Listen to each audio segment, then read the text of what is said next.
Two balls and a strike to count on Taylor. Reyes fires, swing and a drive, deep left field. It's his way back. Welcome on, Chris Taylor.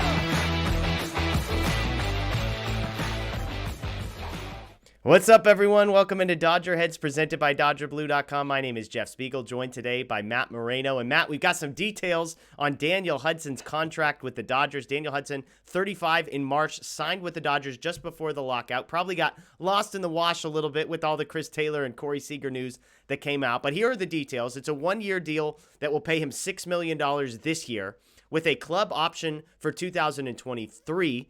That includes either $1 million buyout or a $6.5 million club option. So to summarize all that, basically it's either a 1 year, $7 million deal, or if the Dodgers like him, they can bring him back for 2 years and $12.5 million altogether. Now, for some context, here's some other relief pitcher contracts that have come out this winter. And then Matt, you can tell me what you think. Raisel Iglesias, kind of the biggest deal, 4 years, $58 million with the Angels. Kendall Graveman, 3 years, $24 million with the White Sox.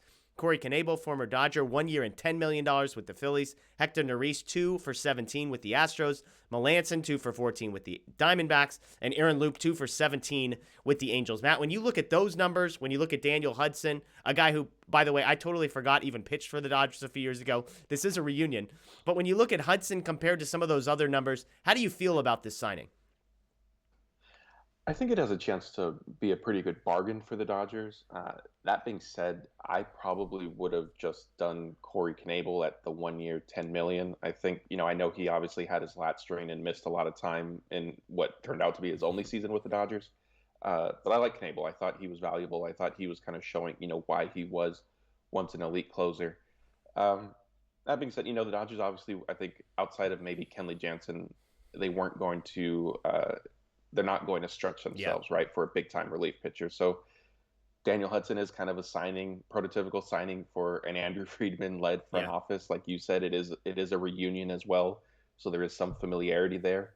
The team option, as much as I don't expect the Dodgers to pick it up for 2023, it is a little curious because let's say they do, then you end up paying 2 years, $12.5 million at least for Daniel Hudson, because I know you'll get to his bonuses for games finished as well.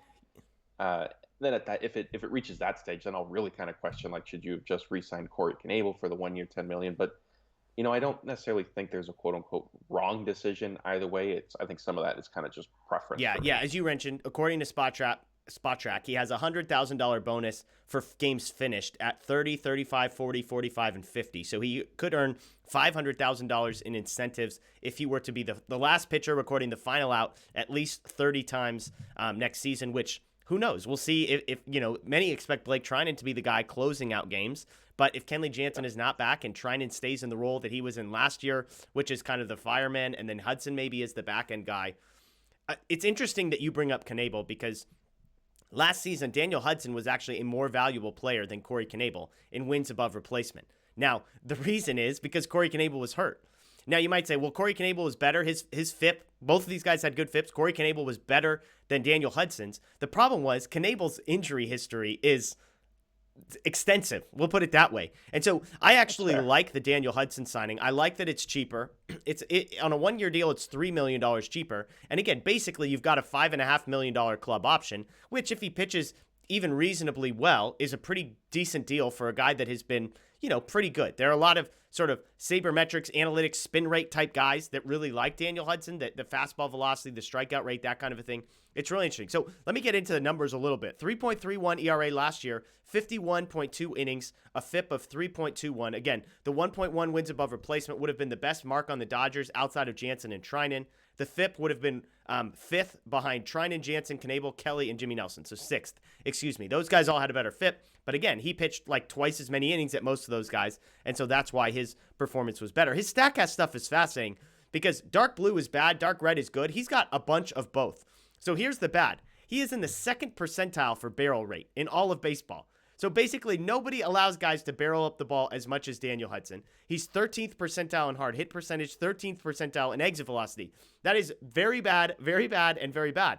On the good side, 81st percentile in expected weighted on base average and expected ERA, 89th percentile in expected batting average, and here we go, 97th percentile in strikeout rate, 93rd percentile in whiff rate. One other thing that's worth noting, he's also a four-seam guy, and so that's kind of what the Dodgers, you presume, were going after, rather than Joe Kelly, who's a guy that I'm like, hey, you probably could have got Joe Kelly for these numbers, is my guess. Kelly remains a free agent. But the thing with Hudson is he's a four-seam guy. Kelly's a two-seam guy. So Hudson's four-seamer is going to give people a different look than Trinan's two-seamer, than Gratterall's two-seamer. And so I think that is helpful. The Dodgers want some diversity as far as guys not being able to just sit on a two-seamer. They're going to get a different look in the 8th than they are in the 9th. And so I think all that matters. Now, Hudson's career has been a bit of a roller coaster, but again, he was really good last year. The strikeout rate is really, really good. And so aside from that, Matt, I mean, where do you think he fits in? Do you think the Dodgers are done at the bullpen side? Do you think Kelly's still an option? Do you think Jansen is still an option? Or do you think with all the guys they kind of accumulated, the Phil Bickfords, the Alex Vesias, the Evan Phillips, those types filling out the bullpen, that maybe this is kind of the group that we're going to see next year?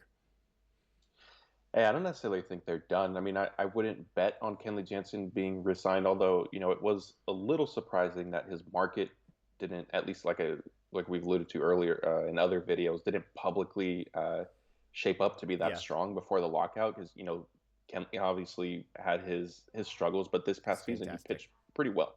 So I was a little surprised that there really wasn't much outside of, oh yeah, the Dodgers are open to re-signing him. The Phillies kind of had some reported interest before signing Knebel. So if the Dodgers were to re-sign Kenley, it wouldn't completely surprise me, but it's not something I would bet on. I think Joe Kelly is probably a more likely candidate to return for multiple reasons. One, he probably doesn't need as long of a contract or as lucrative as a contract as Kenley will probably get.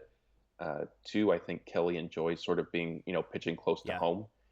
So I don't think the Dodgers have done it. To kind of circle back a little bit to what you brought up about Hudson, him being a four-seam guy, like that's a great point.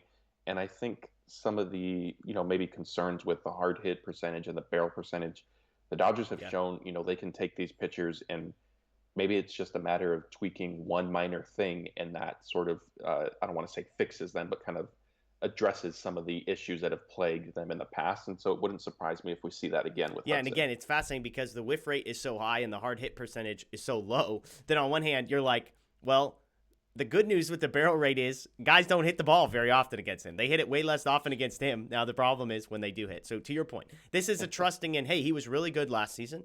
And you just hope that with the Dodgers pitching coaches, they can sort of maximize the things he's good at and improve the things he's not so good at. So we'll see. So let us know. I mean, what do you think? Is Daniel Hudson, is this the final piece? Do you go in with Trinan and Hudson and Vesia and Caleb Ferguson and Tommy Kahnle and Phil Bickford and Evan Phillips and Brusdar Gratterall, all those guys? Do you go into next season and say, hey, we feel good about this group? I know Dodger fans perpetually seem to hate the Dodgers bullpen.